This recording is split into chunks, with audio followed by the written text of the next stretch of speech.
सिर्फ 12 दिन पहले जिस युवक को घर की रसोई की जिम्मेदारी सौंपी गई, वही शख्स 70 लाख रुपए की चोरी का मास्टरमाइंड निकला।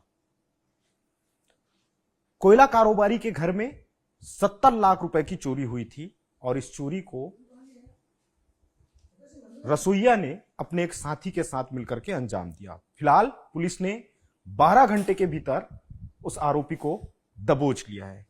आखिर इस रसोइये ने कैसे इस पूरी वारदात को अंजाम दिया, तो चलिए जानते हैं इसकी पूरी विस्तृत कहानी। नमस्कार, मैं राजेश निषाद और आप देख रहे हैं जी मध्य प्रदेश छत्तीसगढ़ का यूट्यूब चैनल। पंडरी थाना क्षेत्र अंतर्गत अशोका आइकॉन है, वहां कोयला कारोबारी अपने परिवार के साथ निवास करता है। उसने 12 दिन पहले एक शख्स को, जिसका नाम महेंद्र कुमार यादव बताया जा रहा है, उसे रसोइया की जिम्मेदारी सौंपी गई। उसके भरोसे पे नवा रायपुर वो अपने परिवार के साथ चले गया था।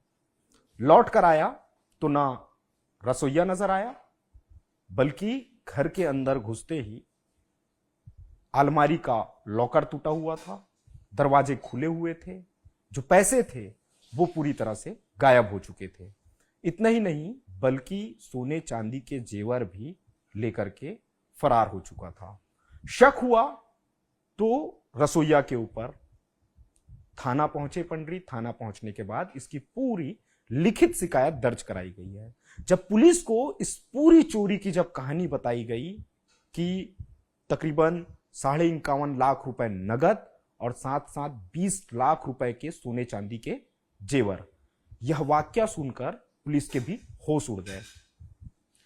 थानेदार समेत थाने की पुलिस के साथ साथ तमाम वरिष्ठ आला अधिकारियों को इस चोरी की जानकारी साझा की गई और उसके बाद क्राइम की टीम गठित की गई और उसके बाद तलाशी शुरू कर दी गई। तलाशी शुरू की गई थी रसोइया की, और उसकी तलाशी जब शुरू की गई, सीसीटीवी फुटेज खंगाले गए तो उसमें रसोइया एक बैग के साथ जाता हुआ नजर आया। थोड़ी ही देर बाद एक और शख्स वहां से जाता नजर आया अशोका आइकॉन से। उसके बाद तमाम सीसीटीवी कैमरे खंगाले गए। दोनों ही युवक अलग अलग रास्ते से रायपुर रेलवे स्टेशन पहुंचे और रेलवे स्टेशन पहुंचने के बाद ये नागपुर की ट्रेन पकड़ के रवाना हो गए। पुलिस ने आरपीएफ को इसकी जानकारी दी। आरपीएफ की जानकारी के बाद आरपीएफ ने नागपुर रेलवे स्टेशन पे ये दोनों ही आरोपी को दबोच लिया।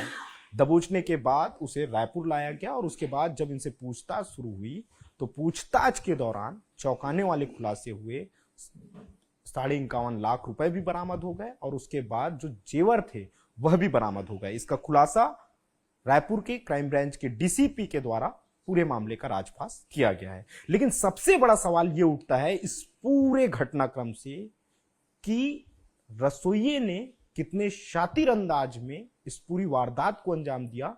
12 दिन पहले ही उसने पूरी प्लानिंग कर ली थी और उसी प्लानिंग के तहत यहां रसोइया का काम करने के लिए आया। और यह आरोपी मूलतः बिहार का रहने वाला बताया जा रहा है और पुलिस ने जब इसे गिरफ्तार किया तो उससे और भी पूछताछ कर रही है, ताकि क्या कोई ऐसे ही और मामलों को इनके द्वारा अंजाम तो नहीं दिया गया है।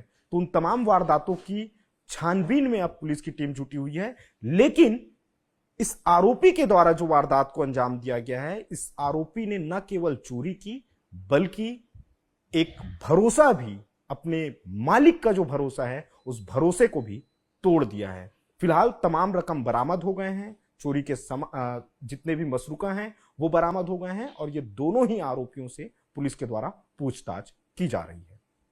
नमस्कार।